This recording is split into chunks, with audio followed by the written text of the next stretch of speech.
ডেকে লাও রাসূলুল্লাহ রোজা পাকের কিনারে।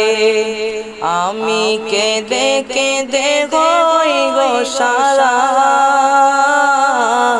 ধন্য করো দিদারে।